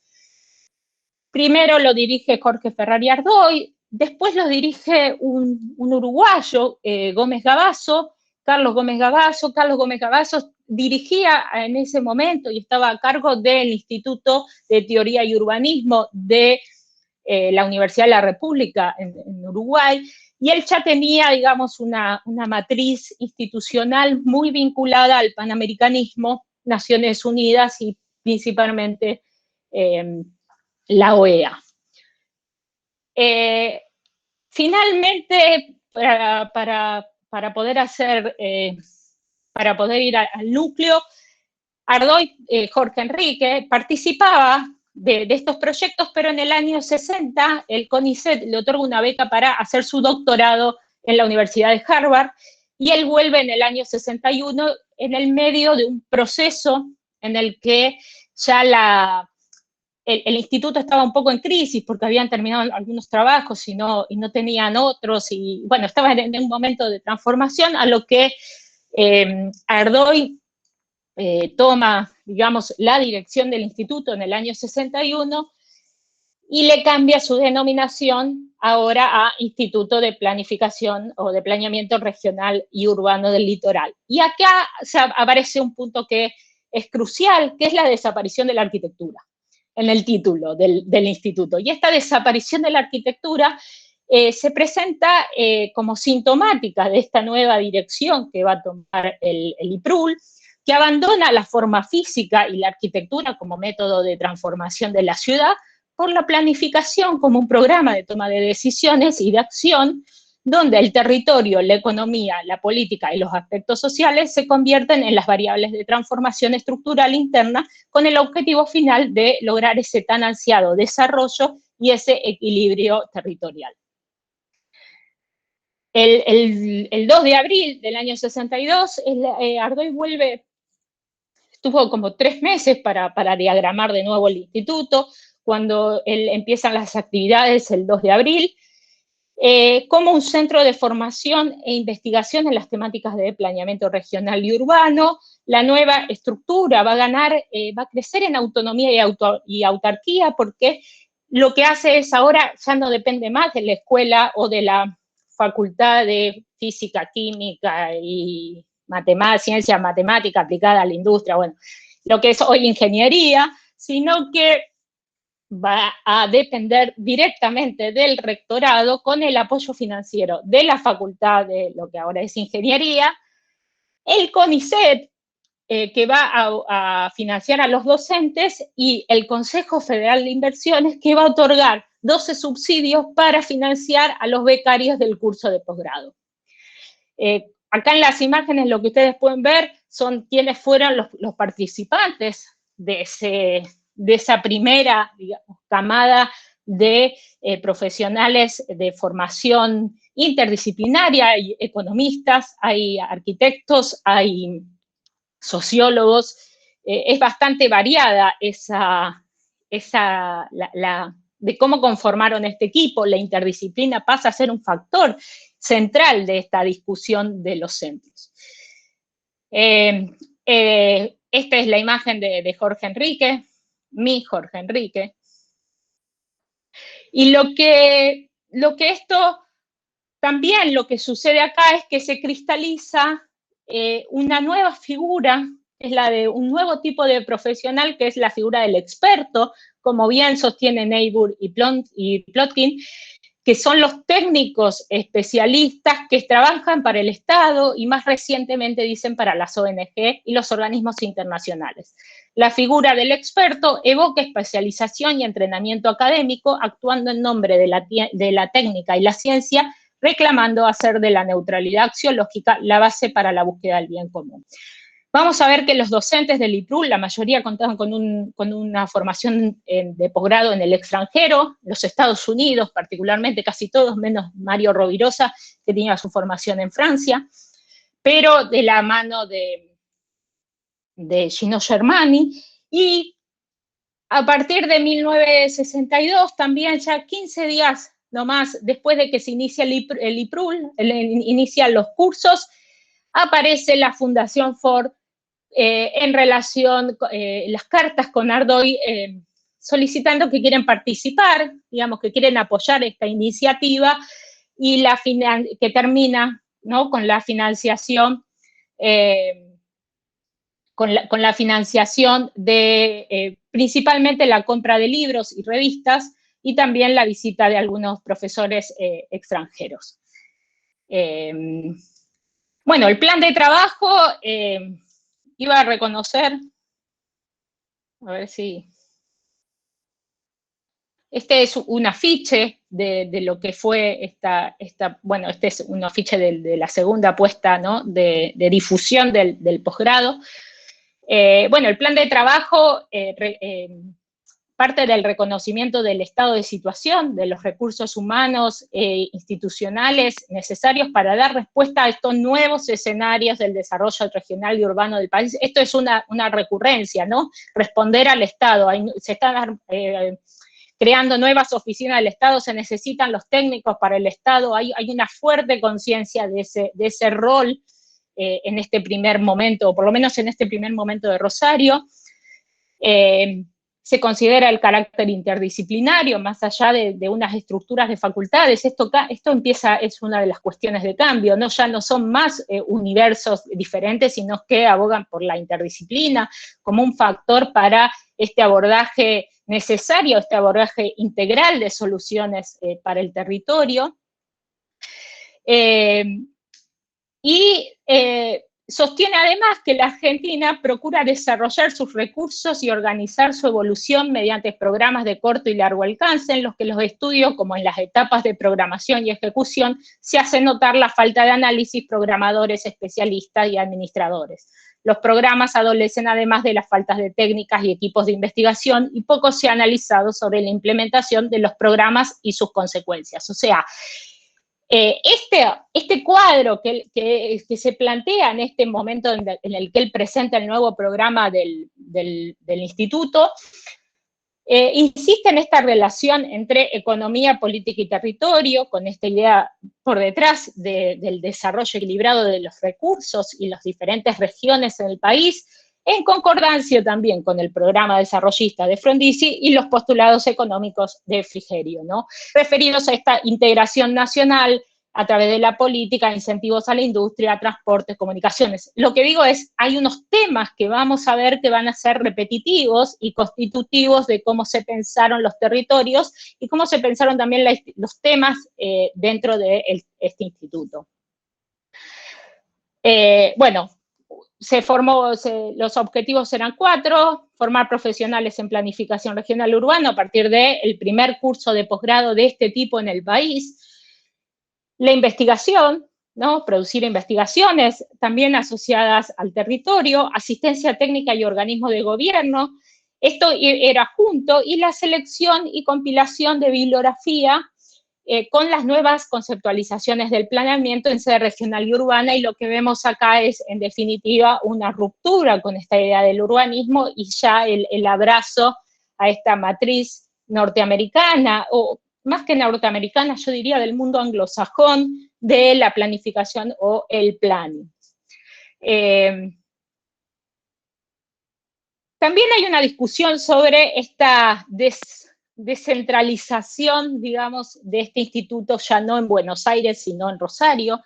Esto fue muy bien visto por la Fundación Ford, que lo vio como una posibilidad, ¿no?, en la financiación de que no sea la UBA el centro, y de que además, porque en ese momento estaba muy politizado, y vieron esta experiencia como en otros territorios como una oportunidad. Esto también tiene que ver con esta definición del litoral del Paraná como un banco de prueba para ensayar algunas ideas del instituto. Esto en relación a esta condición industrial del sector y esta concentración de este eje productivo industrial San Nicolás, Puerto General San Martín, que convertían a este territorio en un laboratorio de experimentación y propuestas tendientes a construir un programa integral para la región en un momento muy particular de las transformaciones económicas en la zona, que particularmente reforzaba esta identidad como polo económico nacional, pero también a escala internacional. Para hacer un poco, para ir cerrando el tema del instituto, funciona 3 años en la ciudad de Rosario, había logrado una primer camada, digamos, de promoción de este curso de posgrado de 12 estudiantes, la realización de los planes reguladores de la ciudad de Paraná, Concordia y Rafaela, los trabajos de investigación en las localidades santafesinas de Totoras, Puerto Gaboto y Maciel, además de la visita de actores externos y más principalmente de los Estados Unidos, profesores, pero este devenir va a tener su fin en abril de 1965, cuando Ardoy renuncia a la dirección del IPRUL, principalmente por un conflicto interno entre o sea, en parte interno y en parte con una línea del centro de estudiantes, las autoridades de la Universidad Nacional del Litoral y la Fundación Ford en realidad el conflicto termina siendo por la posible recepción de un fondo muy grande por parte de Naciones Unidas para el trabajo en el territorio. También, como sabemos, recibía fondos de la Fundación Ford, y eso en este momento particular, piensen en el año 65, en paralelo, a lo que pasó en Chile con el proyecto Camelot, pero era un tema crítico en la época, esta recepción de fondos externos para el funcionamiento de los institutos, en esta clave de entender esta crítica como antiimperialista, ¿no? De la crítica a la recepción de los fondos de Estados Unidos. Acá Ardoy decide su traslado, no sin conflicto, esto no fue tan amoroso como yo lo voy a contar ahora, su traslado a la ciudad de Buenos Aires. Obviamente él va a integrarse a las filas va a crear un instituto en el rectorado de la Universidad de Buenos Aires, en la UBA, aunque hubo negociaciones para poder insertarlo o en el Consejo Federal de Inversiones o en el CONADE, y con Ardoy se fueron la mayoría de los actores del IPRUL y la totalidad de los fondos internacionales. Y esta mudanza va a cerrar de alguna manera este ciclo del IPRUL en Rosario y de Ardoy también en Rosario, y este es el primer instituto del país bajo esta impronta de la planificación desarrollista. Ahora bien, ¿en qué deriva esto? Porque toda esta historia, digo, ¿en qué termina por aportar a esta transformación del territorio y a pensar también, no ya la ciudad, sino su clave, casi diría su clave regional o su clave más, una metropolitana extendida, prefiero enunciarlo así. Los casos que a mí me gustaba, que yo en los que estuve trabajando, no van a ser productos directos de la actividad del IPRUL, pero me interesa mostrar la sintonía, digamos, entre la matriz teórica conceptual que él plantea, gestada en el instituto, y propuestas realizadas desde organismos gubernamentales de múltiples capilaridades, digamos, aportando a una discusión, ¿no?, entre los vínculos entre universidad y Estado o entre política y técnica. Rosario, por su localización y su rol dentro de este sistema económico nacional, fue incorporada en numerosas y en repetidas propuestas para la reorganización de esta franja industrial y agroexportadora de la Argentina en un territorio que quedaba consolidado desde La Plata hasta la ciudad de Santa Fe. El Consejo Federal de Inversiones fue uno de estos impulsores de esta serie de trabajos en dos escalas de actuación, principalmente la regional, a partir de los trabajos para definir cuáles eran las grandes regiones del país, pero también una escala metropolitana. ¿Se escucha muy bajo? No, se escucha bien. No. Yo te escucho perfecto. Bien. Una escala metropolitana que podríamos, esto que yo decía, bueno, extendida, ¿no?, que tuvo un fuerte impulso desde la provincia y también desde Rosario, y que asume a Rosario como este espacio de consolidación y localización de servicios, como ese epicentro, digamos, a escala regional. Como dije, el CFI había financiado a parte de los estudiantes, por más que no sean parte directa del desarrollo de estos trabajos, pero estas referencias cruzadas incorpora además también expertos extranjeros y organismos supranacionales. Por ejemplo, el CFI en un momento contrata a Reginald Isaacs y él, para hacer un proyecto de regionalización de la Argentina, que es el mapa que están viendo de todo el país. Y ahí, cuando uno revisa, Isaacs había sido profesor de Ardoy y le hace el agradecimiento a Jorge Enrique Ardoy, a Oscar Junowski, que fueron parte de este instituto, todos formados en Harvard, era docente de Harvard, o sea que también esa red de cooperación internacional era bastante acotada, en el cual Ardoy formaba parte activamente de esas, no directamente las negociaciones, pero sí de la posibilidad de presentación de ciertos actores para actuar en la Argentina. El segundo caso que a mí me interesaba exponer algunas cuestiones refiere a un órgano de la provincia, que es de Rosario, de Prefectura Gran Rosario, que se crea en el año 59 y se integra al Sistema Provincial de Planeamiento y Acción para el Desarrollo y se vincula también a este sistema nacional. Y aquí sí participan activamente graduados del IPRUL, de este curso de posgrado. ¿Cuáles son estos vínculos, en realidad, que estamos mencionando, o estas articulaciones entre posicionamientos teóricos de la academia y las propuestas de organización del territorio? En primer lugar, interesa tanto los proyectos de regionalización para la Argentina o estos estudios para el complejo industrial San Nicolás Santa Fe del año 63 del Consejo Federal de Inversiones, y el anteproyecto de lineamientos generales para el área metropolitana de Rosario del año 71 de Prefectura Gran Rosario. Y acá uno puede ver que hay un reconocimiento de esa ciudad y su territorio circundante como un nodo regional, o lo que podríamos denominar dentro de este polo de desarrollo.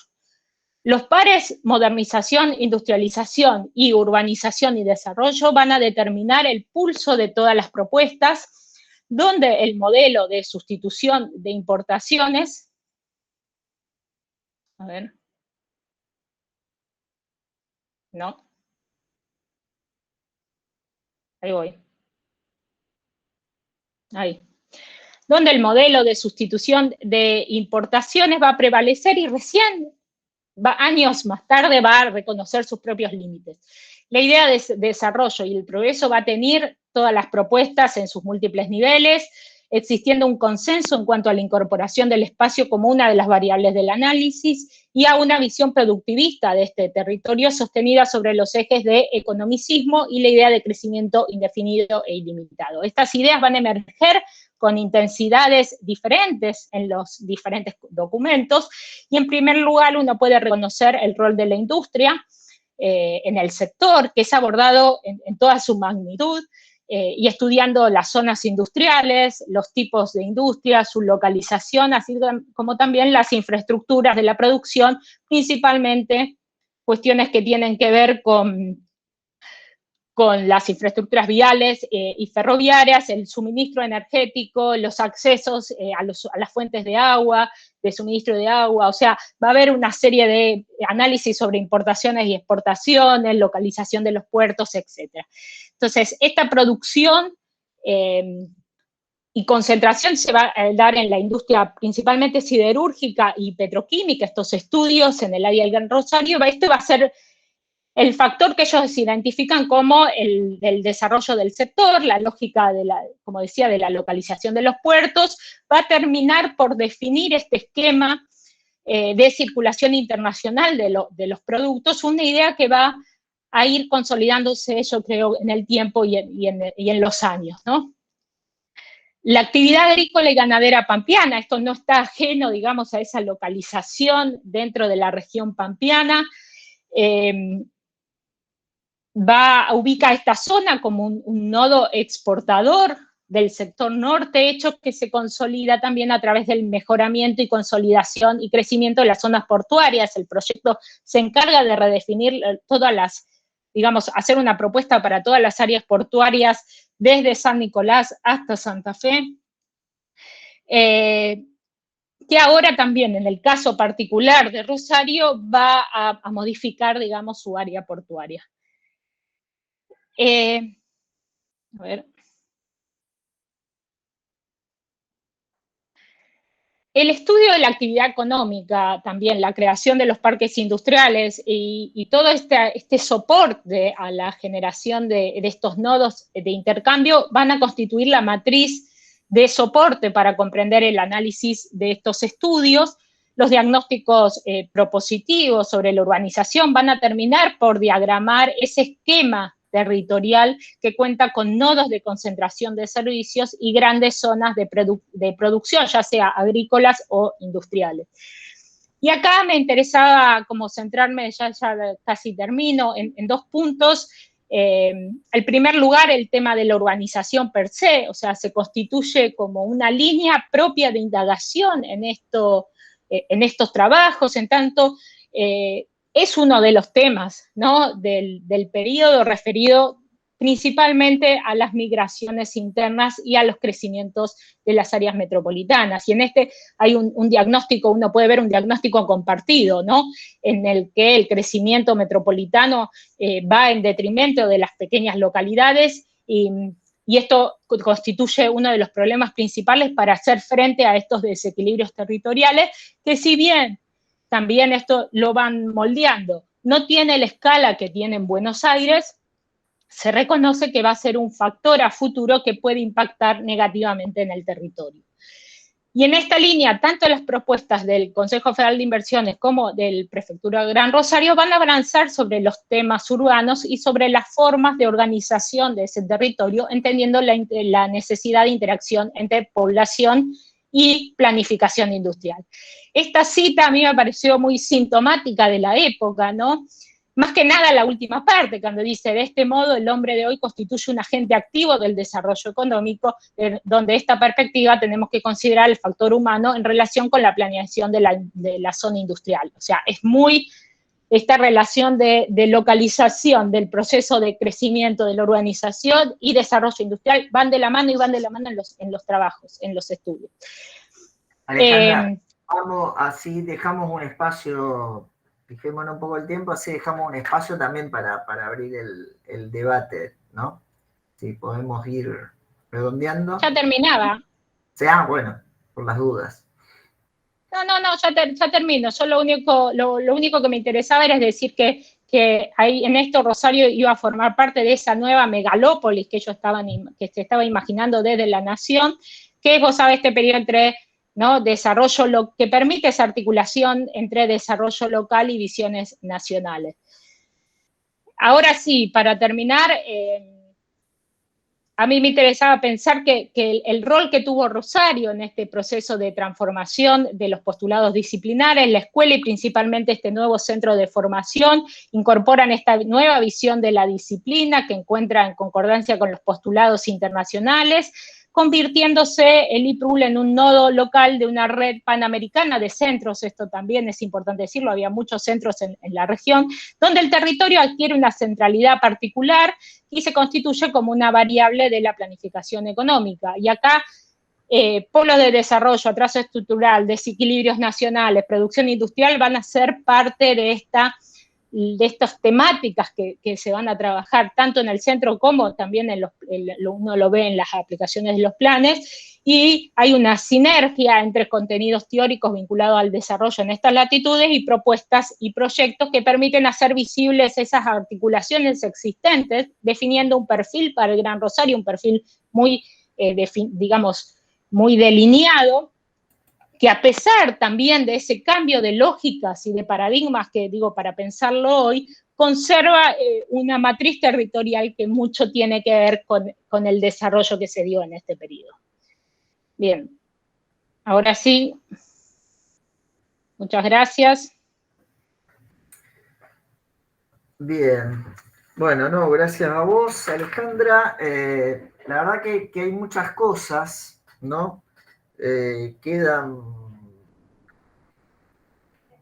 quedan como para también abrir estos cauces, ¿no? de debate, que un poco nos muestra, si se quiere, en contracara, digamos, algunas de las cuestiones que veníamos conversando, pero que de alguna manera también nos sitúan más en la actualidad, porque vos incluso en los comienzos, cuando haces referencia a la desaparición de la arquitectura, digamos, ¿no?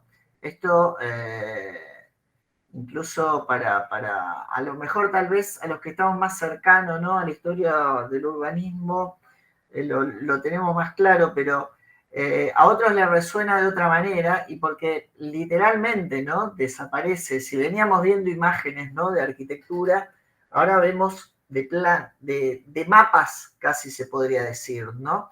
Hay otra escala, pero la escala tiene que ver porque hay otro enfoque, digamos, ¿no?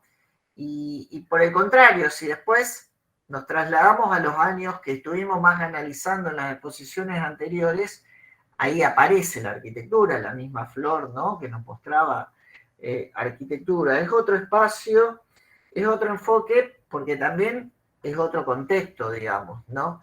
Pero en ese sentido, y decía que nos remite a hoy, porque muchas de las transformaciones, incluso en los espacios de los que estuvimos hablando, también forman parte de esa tensión, digamos, de mirada sobre el espacio urbano diferente, digamos, ¿no? Si esos espacios de alguna manera son parte de un nuevo espacio público que se transforma, como es el que muchos estuvimos analizando, o si es parte de una infraestructura de otro tipo de escala, digamos, ¿no? Con debates pendientes todavía en la ciudad, como es el caso de un tren metropolitano, un tren de cercanías, una organización también del tráfico de cargas de ese territorio, a partir del cual el comercio, ¿no? de esa producción, ¿no?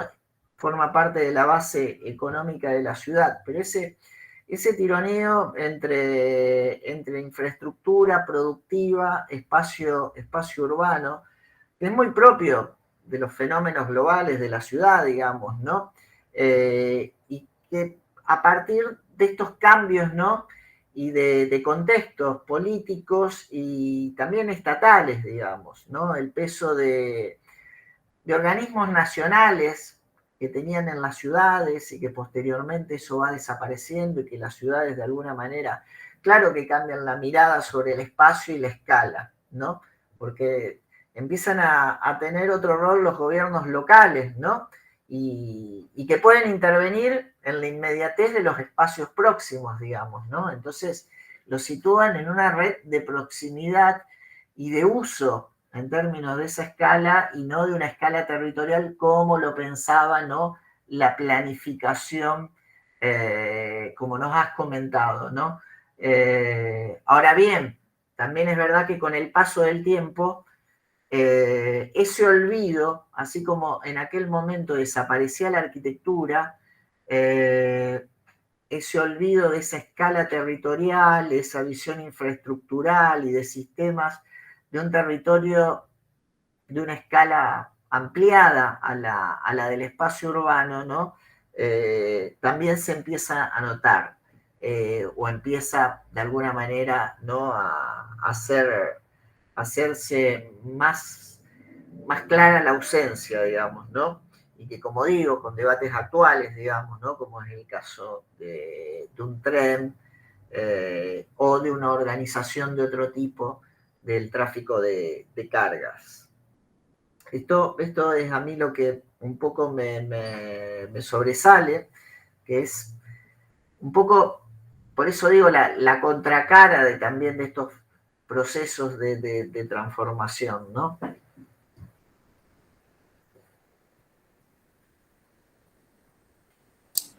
Sí, yo quería agregar alguna cosa ahí con respecto a lo que decía Javier y lo que habíamos escuchado recién de Alejandra, que contrasta mucho el proceso con lo mismo que ella decía ayer cuando comentaba el trabajo de Sebastián, contando cómo había sido esa interacción entre planeamiento y y cultura, cómo ahora esas variables son muy diferentes y cómo la variable económica está mucho más presente en la estructura del planeamiento, cómo esa ciudad de la que Javier ha hablado recurrentemente, digamos que ha mencionado, como esa ciudad de vocación industrial aparece ahí en esa planificación, cómo hay una especie de escala también que se contrapone, ¿no? Cuando yo hablaba ya ayer sobre la planificación funcional y las apropiaciones del espacio, aquí tendríamos dos ejemplos muy, muy marcados de esa diferencia y al mismo tiempo distanciados temporalmente, ¿no? Como una forma de imaginar el espacio muy distinta.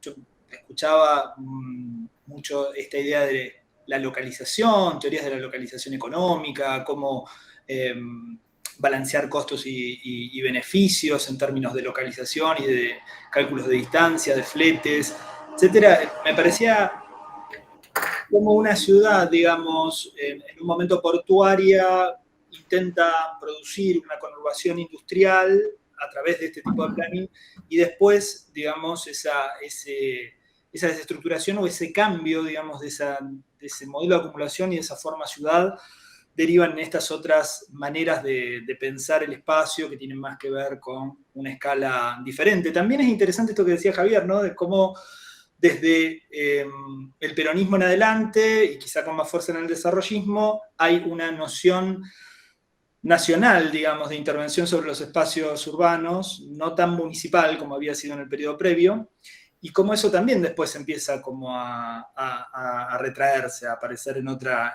dinámica y en una dinámica más de proximidad. Parece que esas son como, es muy interesante intentar leer esos contrastes. En el medio quedan algunos episodios que no tomamos, ¿no?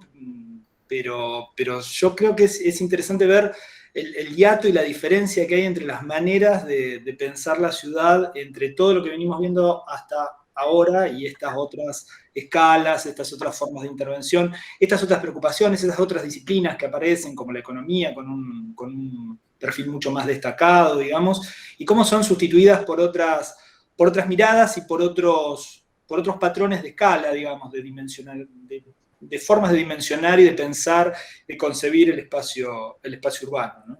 Parecía interesante ver ese contraste.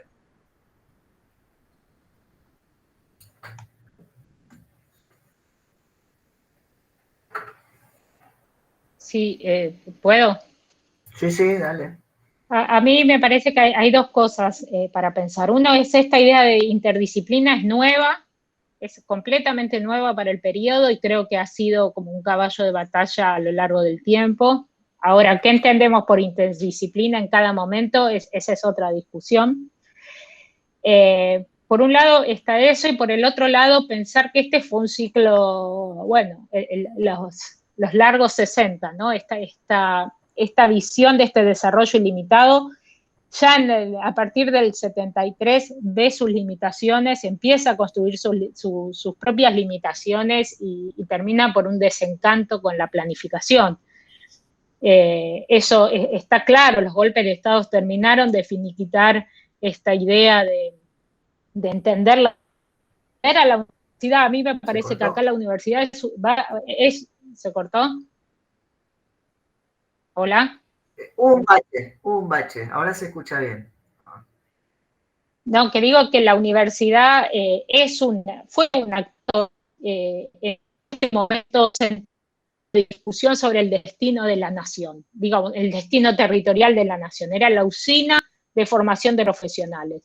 Quizás esto lo podemos volver a ver en el 80, en los 90, principios de los 80, me parece que ahí también la universidad tuvo mucho para decir sobre la planificación. Pero sí esta idea de estos actores, ¿no? Esta multiplicidad de actores que estaban trabajando juntos para entender el territorio, no eran arquitectos únicamente. ¿Qué salió de esto? Bueno, poco y nada, pero creo que hay unos sedimentos teóricos y procedimentales, ¿no?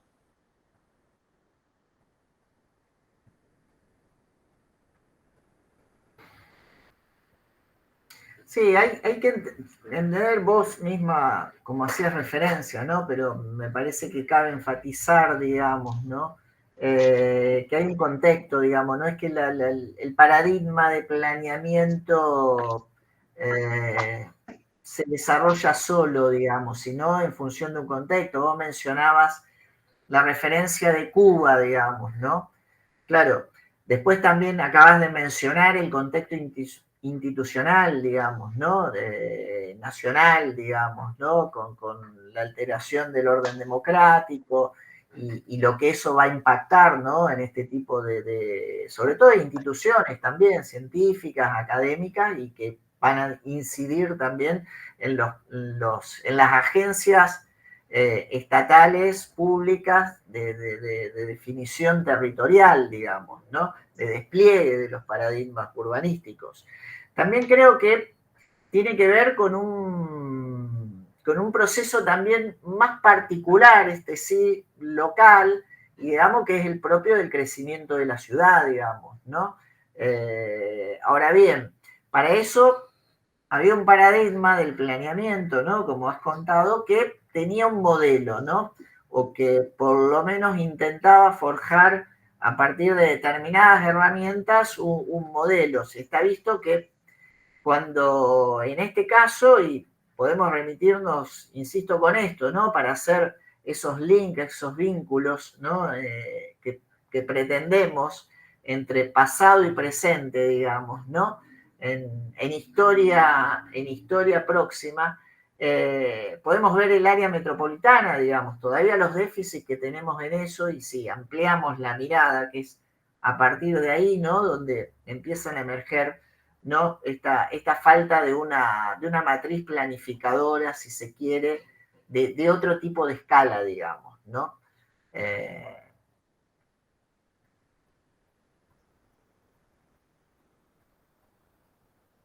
No es, evidentemente, hoy mirando el área metropolitana, ni por asomo, ¿no? Las proyecciones, ¿no? Que se vislumbraban en estas usinas. Ahora, no solo es una cuestión, ¿no? de ese modelo, sino que también de un contexto, ¿no? de desarrollo sociopolítico y económico, ¿no? Que de alguna manera es el ámbito sobre el que se despliegan estas ideas, digamos.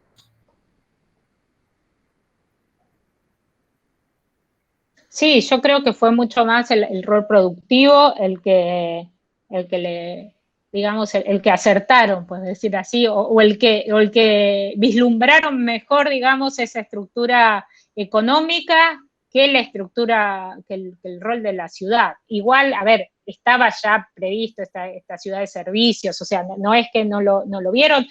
Después pasó mucha agua bajo el puente, digamos. Nos pasaron otras cosas. Pero es un momento que para mí es constitutivo también del rol de ciertos actores. Cuando uno trabaja estos actores en el tiempo, también ve que el Ardoy, que este Ardoy productivista o economicista, si uno quiere, este Ardoy planificador, desaparece en el 76. Ahora, su apuesta institucional es uno de los que realma el Kurdiur. O sea, Iprul, Kurdiur, o sea, uno podría hacer como una apuesta más institucional y ahí sí fue un actor, vuelve a ser un actor central. Pero tienen una vocación en definir las agendas nacionales. Las agendas urbanas y territoriales están definidas por las universidades en muchos casos. O sea, es interesante también para mí rastrear estas lógicas. Y también ¿qué producto esto? ¿Qué pasó con el espacio después, no? ¿Cómo se traduce? La planificación termina siendo un plan de manchas, que claro, que nunca llega demasiado bien cuando llega al territorio, ¿no? Como podía llegar un proyecto de arquitectura, digo, con esa visión del urbanismo que llegaba con forma. Acá llegaba con manchas. Y cuando llega la forma, no llega mucho. Tienes problemas porque no se lograba definir, porque se iba, porque hacía agua. Bueno, ellos mismos son muy críticos con esto. Pero bueno, prefiero ese aporte como institucional, digamos, me parece que el gran aporte es teórico. Y además hay un proceso que sí es interesante, que es cuando del Iprul a lo que fue después en Buenos Aires, que es que también ese desencanto empieza a verse y ellos renuncian a la formación de profesionales. para pasar a la formación de críticos latinoamericanos que conozcan su realidad y discutan su realidad local, mucho más en línea con la teoría de la dependencia. Pero bueno, ese es otro capítulo, que no vamos a trabajar acá. No hoy, más adelante. No sé, ¿hay alguna pregunta más? Un poco la convocatoria también es para mañana, justamente empalmaríamos, si se quiere, a partir del episodio de la transformación de la costa, pero con un bagaje, ¿no? Con un bagaje conceptual y de paradigma diferente de planificación, en donde muchas de estas cuestiones también se van a ir emblematizando, amalgamando, condensando, ¿no? En espacios determinados y que de alguna manera han movilizado las transformaciones, ¿no? En lo que resumidamente decimos, ¿no? La transformación de la costa para la ciudad, con los efectos aún todavía, ¿no? En curso y con los desafíos, ¿no? Que también cada vez más se van renovando sobre ese espacio complejo, ¿no? Que son las costas de las ciudades, esas interfaces entre ciudades, urbanidades y también entorno natural, territorial, como son, ¿no? los cursos de agua, y particularmente, ¿no? El de Rosario con toda esa geografía de islas. Así que esa sería un poco la idea, que de alguna manera también nos permitiría cerrar en un debate, ¿no? En función de con qué perspectiva, ¿no? Historiográfica, y que fue planteado, ¿no? Al principio podemos articular, ¿no? Estos procesos en términos de un entendimiento histórico y que nos permitan hacer esos vínculos entre tiempo y espacio y entre diferentes dimensiones, ¿no? Temporales, ¿no? De presente, pero que también de alguna manera se reconoce en un recorrido, en un proceso que también implica hacia adelante y hacia un futuro, y que son los debates, ¿no? Actuales que tenemos enfrente, no solo sobre Rosario, sino también sobre las ciudades en general.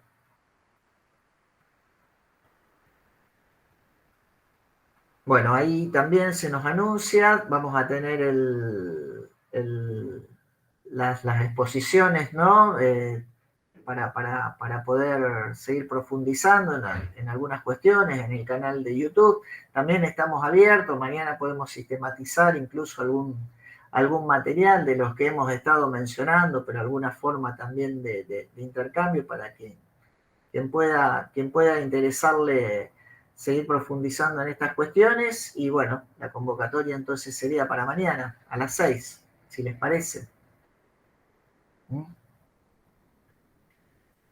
Bueno, y agradecer una vez más a todos, ¿no? Por compartir este espacio de reflexión.